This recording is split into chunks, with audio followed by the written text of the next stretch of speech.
जय मनोज जय, कल सीवियर प्राइस डैमेज तो हुआ, लॉन्ग्स बहुत ही कम विजिबल थे और तीन स्पेस जिन्होंने सबसे बड़ा वाई शफल देखा, कैपिटल गुड्स, रियल्टी और केमिकल्स।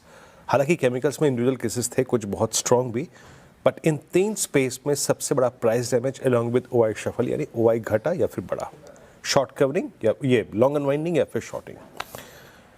ओनली मेटल्स और पीएसयू बैंक्स और ओएमसीज, ये तीन ऐसे स्पेस थे जहां पे लॉन्ग्स विजिबल थे। बट एक बात कहने वाली ये है कि पीएसयू बैंक्स का मूव बहुत स्ट्रॉन्ग था, लेकिन every stock from top to bottom, चाहे वो एसबीआई हो, चाहे वो बैंक ऑफ इंडिया हो, चाहे वो कैनरा बैंक हो, चाहे वो पीएनबी हो, सारे के सारे स्टॉक्स में ओआई शेड हुआ है, यानी डेरिवेटिव्स में शॉर्ट कवरिंग थी जो इनको ऊपर लेके आई।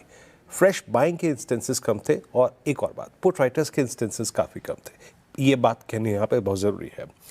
बाकी अगर आप देखें, कुछ लॉन्ग्स विजिबल थे, लेकिन फिर कह रहा हूँ बहुत थिन। जितने भी लॉन्ग्स स्टॉक्स में कहूँगा ना, उनके पीछे वॉल्यूम्स ओआई बहुत कम थे। लॉन्ग अनवाइंडिंग, प्रॉफिट्स कहाँ कैश में कन्वर्ट हो रहे हैं। पॉलिसी बाजार 2 दिन से लगातार, GMR airports, Uno Minda, Mazagon Dock, Astral, CAMS, Crompton, हुडको, इंडसइंड बैंक, यहाँ पे प्रॉफिट्स कैश में कन्वर्ट हुए।